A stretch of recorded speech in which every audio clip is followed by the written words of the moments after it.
Details చూద్దాం. ఇప్పటికే సింధు జలాలను ఆపుతామని నిర్ణయం తీసుకుని పాకిస్తాన్కు షాక్ ఇచ్చిన కేంద్రం ఇప్పుడు మరొక సంచలన నిర్ణయం తీసుకుంది. పాక్ విమానాలకు భారత గగనతలాన్ని మూసేసింది. ఇప్పటికే భారత విమానాలకు పాక్ తమ గగనతలాన్ని మూసేస్తూ నిర్ణయం తీసుకుంది. దీనికి కౌంటర్గా ఇప్పుడు భారత్ కూడా ఇదే నిర్ణయం తీసుకుంది. పాక్ కు సంబంధించిన కమర్షియల్ లీజుకు తీసుకున్న సైనిక విమానాలు ఇక ఇండియన్ ఎయిర్ స్పేస్ ను వినియోగించుకోలేవు. దీనికి సంబంధించిన నోటీస్ టు ఎయిర్మెన్ ను కూడా రిలీజ్ చేసింది.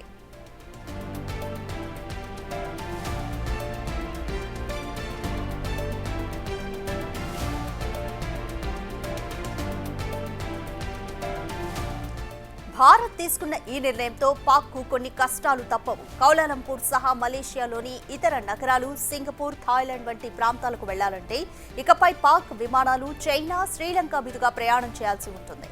దీనివల్ల పాక్ కు ఆర్థిక కష్టాలు తప్పవు.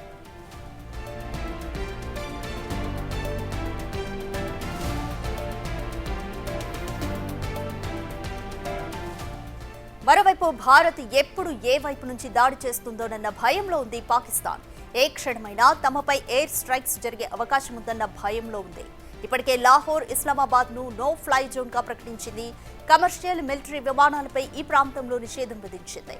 ఈ నిషేధం రేపటి వరకు అమల్లో ఉండనుంది.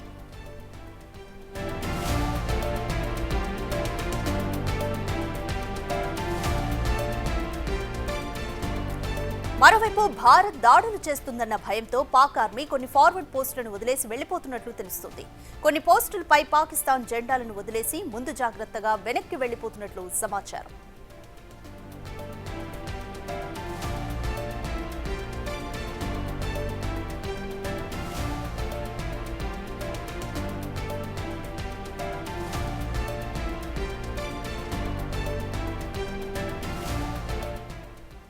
ఇప్పటికే సింధు జలాలను ఆపుతామని నిర్ణయం తీసుకుని పాకిస్తాన్కు భారత్ షాక్ ఇచ్చింది. అయితే ఇప్పుడు ఇంకొక సంచలన నిర్ణయం కూడా తీసుకుంది. పహల్గామ్ దాడి ఘటన తర్వాత పాక్ విమానాలకు భారత గగనతలాన్ని మూసేసింది. అయితే దీనికి కౌంటర్గా భారత్ కూడా పాక్ విమానాలకు గగనతలాన్ని మూసేస్తూ నిర్ణయం తీసుకుంది. పాక్ కు సంబంధించిన కమర్షియల్ లీజుకు తీసుకున్న సైనిక విమానాలు ఇక ఇండియన్ ఎయిర్ స్పేస్ ను వినియోగించుకోలేవు. దీనికి సంబంధించిన నోటీసు ఎయిర్మెన్ ని కూడా భారత్ రిలీజ్ చేసింది. భారత్ తీసుకున్న ఈ నిర్ణయంతో పాక్ కి కొన్ని ఆర్థిక కష్టాలుంటాయి. కౌలాలంపూర్ సహా మలేషియాలోని ఇతర నగరాలు, సింగపూర్, థాయిలాండ్ వంటి ప్రాంతాలకు వెళ్లాలంటే ఇకపై పాక్ విమానాలు చైనా, శ్రీలంక మీదుగా ప్రయాణం చేయాల్సి ఉంటుంది. అయితే దీనివల్ల పాక్ కు ఆర్థిక కష్టాలుంటాయి. ఇక మరోవైపు భారత్ ఎప్పుడు ఏ వైపు నుంచి దాడి చేస్తోందన్న భయంలో ఉంది పాకిస్తాన్. ఇప్పటికే పాకిస్తాన్ ముప్పేట దాడులను ఎదుర్కొంటుంది. దీనికి సంబంధించి మోర్ డీటెయిల్స్ మా ప్రతినిధి శివ అందిస్తారు.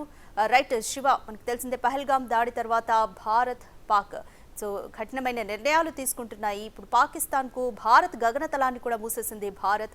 దీనివల్ల పాకిస్తాన్ మీద ప్రభావం ఏ విధంగా ఉండబోతుంది, అలాగే బార్డర్లో కూడా సైనికుల మధ్య ఏ విధంగా ఉంది పరిస్థితి? రైట్ రాధిక, ఏదైతే పాకిస్తాన్కు ప్రతిరోజు రోజుకొక షాక్ ఇచ్చే ప్రయత్నం అయితే భారత ప్రభుత్వం చేస్తుంది. ఇటు కేంద్రం కూడా పలు కీలక నిర్ణయాలు తీసుకుంటుంది. ఏదైతే పాక్ విమానాలకు గగనతలాన్ని భారత్ మూసివేసింది. ఈ నేపథ్యంలోనే ఇప్పుడు చైనా అలాగే ఇతర దేశాలకు సంబంధించిన శ్రీలంక మీదుగా పాక్ విమానాలు ప్రయాణం చేయాల్సిన పరిస్థితి కనిపిస్తుంది. దీనికి సంబంధించి నోటం కూడా ఇప్పటికే జారీ చేసింది. ఈ నిర్ణయంతో పాక్కు మరిన్ని ఇబ్బందులు తప్పేలా కనిపించడం లేదు. మరోవైపు యుద్ధానికి సిద్ధమంటూ చెప్తూనే ఏదైతే ఇంటర్నేషనల్ పాకిస్తాన్ బోర్డర్ ఏదైతుందో అక్కడ పాకిస్తాన్కి సంబంధించిన చెక్ పోస్టులను ఖాళీ చేసి సైనికులు వెళ్ళిపోతున్నారు. ఆ బోర్డర్లో ఉన్న పాకిస్తాన్ జెండాను కూడా సైనికులు తొలగించి తీసుకుని వెళ్ళిపోతున్న పరిస్థితి అయితే కనిపిస్తోంది. అంటే దీన్ని బట్టి ప్రధానంగా పాకిస్తాన్ ఎంత అభద్రతా భావానికి గురవుతుందో దీన్ని బట్టే ప్రధానంగా అర్థమవుతుంది. అంటే భారత్ ఏ సమయంలోనైనా ఎయిర్ స్ట్రైక్కు పాల్పడే అవకాశం ఉందనేది ప్రధానంగా భారత్ నుంచి ముప్పు పొంచి ఉంది అనేది కూడా పాకిస్తాన్ భావిస్తుంది. దానిలో భాగంగానే పాకిస్తాన్లో మొత్తం కూడా నో ఫ్లయింగ్ జోన్కు కూడా పాకిస్తాన్ కొన్ని ఆదేశాలు జారీ చేసింది. అంటే మొత్తం ఏదైతే భారత్ దాడులు చేస్తున్న భయంతో పాకిస్తాన్లోని లాహోర్, ఇస్లామాబాద్లో నో ఫ్లయింగ్ జోన్గా కూడా ఒక ప్రకటన చేసింది.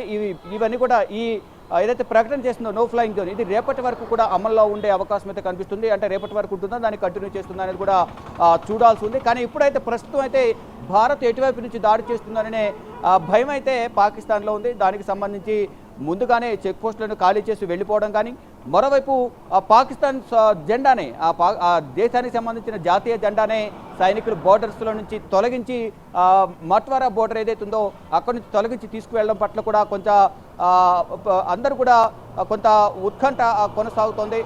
ప్రజెంట్ మనం చూస్తున్నాం భారత్ ఆర్మీకి సంబంధించిన వాహనాలు కూడా వెళ్తూ ఉన్నాయి. పక్కన మనం సైడ్లో చూస్తే దికానమత్ ఐసా అలా కాదు, మొత్తం సెక్యూరిటీకి సంబంధించిన బోర్డర్స్కు ఈ వెహికల్స్ వెళ్తున్న నేపథ్యంలో ఇక్కడంతా కూడా ఏదైతే ఉగ్రవాద కార్యకలాపాలు కొనసాగుతున్నాయి. మరోవైపు కుప్వారా, ఇది మన కుప్వారాకు వెళ్ళే కుప్వారాకు వెళ్ళే బోర్డర్లోనే ఈ వాహనాలు ఆ ప్రాంతంలో ఉగ్రవాదుల కాల్పులకు సంబంధించి కానీ ఇటు పాకిస్తాన్ కూడా కవింపు చర్యలకు పాల్పడుతున్న నేపథ్యంలో అక్కడ భారీగా భద్రతా బలగాలు మోహరించిపోతున్నాయి. ఈ నేపథ్యంలోనే మన వెనుక చూస్తున్న వాహనాలు ఏవైతున్న ఆర్మీ వాహనాలు అక్కడ కుప్వారా సెక్టార్లో భద్రతను కట్టుదిట్టం చేసేందుకు ఇటు శత్రు దేశాలు ఏదైతే ఉగ్రవాద కార్యకలాపాలను ప్రోత్సహిస్తూ మరోవైపు పాకిస్తాన్ సైనికులు కవింపించేందుకు పాల్పడుతూ కారుపుల విరవడం ఒప్పందాన్ని ఏ విధంగా అయితే ఉల్లంఘిస్తుందో దాన్ని కంట్రోల్ చేయడానికి మొత్తం భద్రతను మరింత కట్టుదిట్టం చేసింది. దానిలో భాగంగానే ఈ ఆర్మీ సంబంధించిన వాహనాలన్నీ కూడా ఇక్కడ నుంచి అంటే శ్రీనగర్ నుంచి కుప్వారా మెయిన్ సరిహద్దు కాబట్టి ఉగ్రదాడులు జరిగే ప్రాంతం ఎక్కువ అక్కడ ఉంటుంది. ఈ నేపథ్యంలోనే అక్కడ మొత్తంగా ఎక్కడికక్కడ పటిష్టమైన భద్రతను ఏర్పాటు చేసే క్రమంలో భాగంగానే ఈ వాహనాల రాకపోకలు అనేది ఎక్కువగా ఉండే ఈ శ్రీనగర్ కుప్వారా రహదారుల వెంబడి భద్రతను మరింత కట్టుదిట్టం చేసి ఈ వాహనాలను ఏదైతే మన వెనుక వాహనాలు వెళ్తూ ఉన్నాయో ఆర్మీ వాహనాలు, ఈ వాహనాలన్నీ కూడా కుప్వారా సెక్టర్ వైపే వెళ్తూ ఉన్నాయి. ఈ కుప్వారా సెక్టర్లో అక్కడ భద్రతను కట్టుదిట్టం చేసేందుకే వాహనాల ద్వారా సైనిక బలగాలను మోహరిస్తూ ఉన్నారు. ఎక్కడికక్కడ అంటే ఏదైతే పెహల్గాంలో జరిగిన ఉగ్రదాడి మళ్ళా ఇటువంటి పునరావృతం కాకుండా ఉండాలి అంటే అక్కడ భద్రతను కట్టుదిట్టం చేయాలనేది కూడా భారత ప్రభుత్వం భావిస్తుంది. దానిలో భాగంగానే ఇక్కడ పటిష్టమైన భద్రతను ఏర్పాటు చేస్తూ ఇటు కుప్వారా సెక్టర్ వెంబడి సరిహద్దు వెంబడి ఇక్కడ భారత బలగాలను మోహరిస్తూ ఉన్నాయి. మొత్తంగా ఎక్కడ చూసినా కూడా మొత్తం శ్రీనగర్ నుంచి కుప్వారా వెళ్ళే దారిలో ఈ ఆర్మీ వాహనాలు నా వెనుక వెళ్తున్న పరిస్థితి కనిపిస్తుంది. మరోవైపు ఏదైతే పాకిస్తాన్ ఎప్పటికప్పుడు అక్కడ సంబంధించి పాకిస్తాన్ సైనికులు కవింపు చర్యలకు పాల్పడుతూ బారాముల్లా, ఉరి, అఖ్నూర్, కుప్వారా సెక్టర్లలో భద్రతను భారత ప్రభుత్వం కట్టుదిట్టం చేస్తున్నప్పటికీ భారత్ మాపై యుద్ధం చేసేందుకు యోచిస్తుందంటూ కూడా చెప్తూ ప్రపంచ దేశాల నుంచి సానుభూతి పొందేందుకు ఉదయం సమయంలో పగటి వేళ ఈ విధంగా చెప్తూ రాత్రి మాత్రం దొంగ దెబ్బ తీసేందుకు పాకిస్తాన్ ప్రయత్నిస్తూ ఉంది. దానిలో భాగంగానే ఈ రాత్రి సమయంలో అంటే 7వసారి కాల్పుల విరమణ ఒప్పందాన్ని ఉల్లంఘించి భారత్పై పాకిస్తాన్ కాల్పులు జరుపుతోంది.